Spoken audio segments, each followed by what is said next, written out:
Welcome to the Box Score Sports Podcast.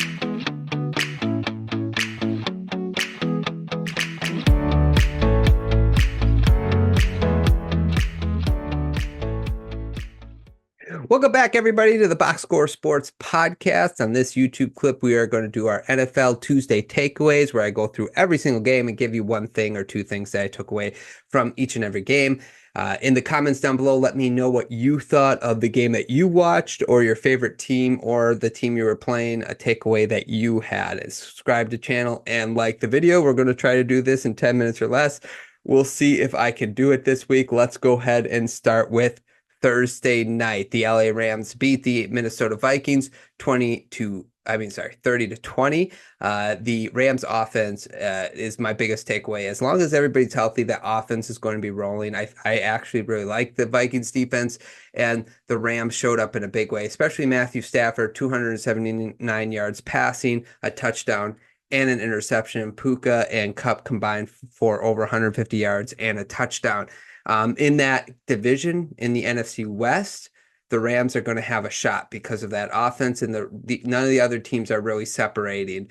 I'm going to give Minnesota Vikings sort of a pass for this game. They played the Lions on Sunday and then had to fly to LA, and so we're going to give them a little pass, but good for the Rams keeping themselves in that division. Just watch out for them if they can stay healthy. The Cleveland Browns beat the Baltimore Ravens, probably the upset of the week, 29-24. And the big takeaway is what we all kind of knew, and is that was if Jameis Winston would have been in the game or at the quarterback position at the beginning of the season, the Browns would have had a better chance of winning a lot of the games that they did not win. He went for 334 yards and 3 touchdowns. Now, if you watch the game, you know that there were some interceptions that that Jameis tried to give to the Ravens, but the Ravens were like, no, thanks, Jameis. But overall, probably the biggest upset of the week, but I'm going to give, obviously Jameis Winston is the biggest takeaway, I think, for all of us. And we all kind of knew that he would probably be a better option than Watson. The Detroit Lions 52 to the Tennessee Titans 14. The special teams were the big takeaway from this game, from the Detroit Lions side of it. They had 190 yards, Khalif Raymond, 190 yards on punt returns and a TD. And just another interesting stat. Right now, they're first in DVOA.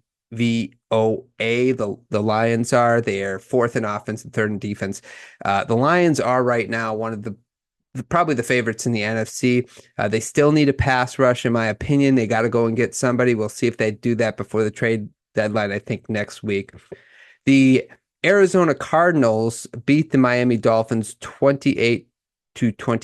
This is a depressing one for me as a Dolphin fan, but they won their last 3 wins have been field goals for the Arizona Cardinals, and I'm just wondering if they're like the bad good team or the good bad team. They find a way to win. And what I do like about that is sort of the resilience you see from the Cardinals, the fact that they figure out ways to win these close games when they are close.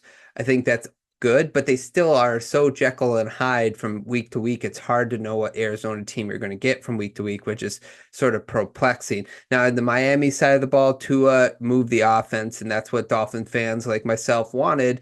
But unfortunately, it wasn't good enough. The defense, I just think this season has gotten away from Miami. It's like you're not healthy. Tua's back, but it might be too a little too late. You see what I did there? Okay. The New York Jets, speaking of too little too late, they lost to the Patriots 25-22. And I want to specifically focus on the Jets. They seem like a dumpster fire right now. They blame Robert Saleh, got rid of him. They thought they needed Devontae Adams, brought him in. Obviously, it'll take a couple weeks before that chemistry links back up. You can't just bring someone in and think week 1, week 2, week 3, they're going to make a huge difference. However, that didn't fix it, right? And I think, now people are blaming Aaron Rodgers. I think what we're missing is the big picture here, is that the Jets organization has been a dumpster fire for a little while, right? Sam Darnold, Zach Wilson, they bring in Aaron Rodgers, nothing changes. It's because the organization hasn't changed. The Joe Douglas has not fixed the offensive line, and it shows, right? And the Jets constantly especially this season, have shot themselves in the foot. They keep beating themselves. And this was another game where they kind of beat themselves and the Patriots took advantage of it. The Atlanta Falcons beat the Tampa Bay Buccaneers 31-26. Cousins looks primed. He looks like he's ready to go. 276 yards and 4 touchdowns. Kyle Pitts, maybe breakout game, 91 yards, 2 touchdowns. The Tampa Bay Buccaneers, they had 3 turnovers to Atlanta having 0, and they only lost by 5. Here's the thing, they have too many injuries to be able to try to overcome turnovers. They just can't with all the injuries they have. So they have to play clean football if they're going to, wait out the Mike Evans coming back and these young wide receivers to take a step forward now that Godwin's out for the season. Baker cannot be throwing bad passes and interceptions to put the defenses in bad position. So we'll see what the Bucks do from here, but Atlanta does look like a solid team. And even though I think the Lions are clearly they're the best team in the NFC, I don't think they're so great right now that they couldn't be upset in a playoff game. And as a Lions backer, the Washington Commanders beat the Chicago Bears 18-15, and it wasn't Daniel's best game, but it was Daniel's magic, right? Like he threw that ball, the Hail Mary got tipped backwards for a touchdown. They had no business winning that game. So if you're a Bears fan, just take solace in the fact that like you were the team that kind of slowed this offense down. I think another big takeaway from this game is the Commanders defense continues to be impressive, right? Like I think we all agree, like we thought they'd be worse than what they are. But they actually seem to be a pretty average or above average unit. The Green Bay Packers beat the Jacksonville Jaguars 30-27. Another late game field goal to win that game, game-winning field goal. The big takeaway I'm going to say is like the run game is good enough, and Malik Willis is fine. Like he's good enough that I don't think they should rush Jordan Love back. Don't rush him back if it's a groin injury. Now they have the Lions this weekend, so it's a big game, but Willis has played better than Love at times. Now, to be fair to Love, the whole playbook and book is open to Jordan Love, where maybe not the same thing as for Malik Willis, but I think Willis will be fine. The Houston Texans beat the Indianapolis Colts 23-20. And my big takeaway is just Richardson hasn't been impressive this year. He had only 175 yards, a touchdown, and an interception. Flacco has been better in that position. And I think it kind of goes back to the draft day analysts, right? They said that he needed like a year or two to learn, because he didn't play a ton of games and he was raw talent. And the Colts didn't wait. They threw him in, and it kind of reminds me a little of Zach Wilson. The same thing was said about Zach Wilson. He's a little raw. He needs a little time, and the Jets didn't give him any time, and look what happened. So I don't know if it's, what does it do with his confidence if Flacco, um, comes in and they bench him? Does it destroy his confidence, or will he be okay sitting the rest of the year? I'm not quite sure, but I'm really worried about Richardson at this point because he hasn't been impressive. And there was a moment in the game where he called himself out, like because he was tired. I don't know about that. The LA Chargers beat the New Orleans Saints 26-8. Whatever it is, Rattler doesn't have it, so they benched him.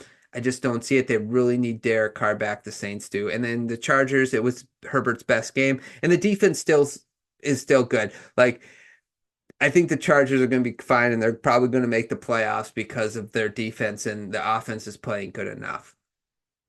The Buffalo Bills beat the Seattle Seahawks 31-10. The Seattle Seahawks missed DJ Metcalf, you could totally tell. But Keon Coleman, great pickup by the Bills. He looks like a legit wide receiver.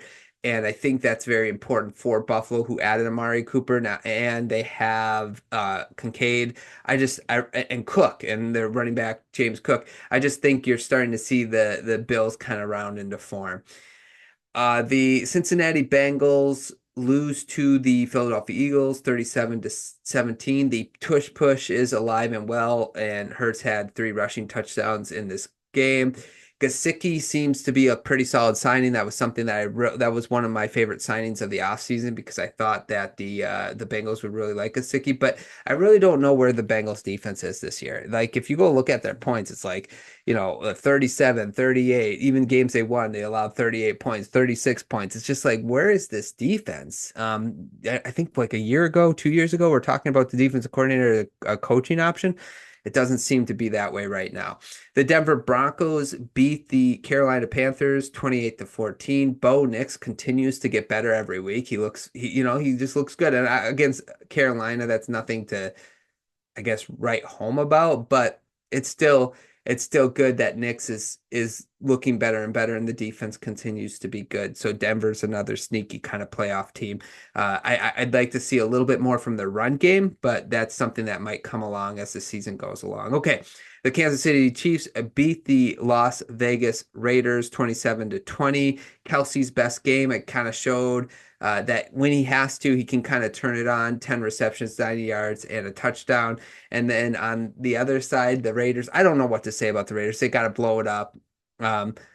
They still have a running back in there, Madison, who we've seen as Minnesota, like he just doesn't have it. He had 14 carries for 1 yard a carry. It's like 15 yards, I think, 1.1 yards a carry. Anyway, speaking of run game, the Dallas Cowboys, they do not have one. 30-24. They lose to the San Francisco 49ers. And I put down run games. And the reason why I did that is because it's like a tale of two different styles of football where like the Dallas Cowboys cannot figure out their run game. They have Ezekiel Elliott and Dalvin Cook, two named players, can't get their run game going. Meanwhile, the 49ers get another guy, random dude, get him in that offense. He had 85 yards off of like, I think 14 carries and 6.1 yards a carry and a touchdown. Isaac, I'm not even going to try, Gurendo.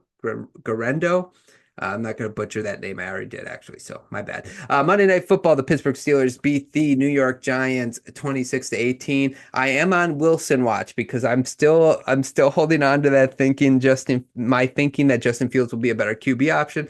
Wilson, QBR 45.4. That is awful. No, it's not that. It's not good, though. It's below average, which is not good. But the Pittsburgh Steelers defense, 4 sacks, 2 turnovers. They still kind of are like the best unit in the NFL, possibly, maybe other than like the Lions offense, which isn't getting talked about a ton, but their defense with TJ Watt getting that late turnover in the fourth quarter, I think 9 minutes ago. I think it was 9 minutes ago, but anyway, they continue to make plays. And I don't know about Daniel Jones, man. I think we all don't know about him. Should he be the starting quarterback for the Giants? Probably not. Okay, so that's what I have for my Tuesday takeaways of this weekend of NFL football. Again, let me know in the comments down below what were your takeaways. Subscribe to the channel, like the video. Thanks so much for watching. I hope you guys enjoyed, and we'll talk to you guys soon. Thanks so much for watching this clip of the Box Score Sports podcast. I hope you guys enjoyed. If you haven't yet, please subscribe to our channel. Follow us on Instagram and Twitter or X, and we'll talk to you guys real soon. See ya.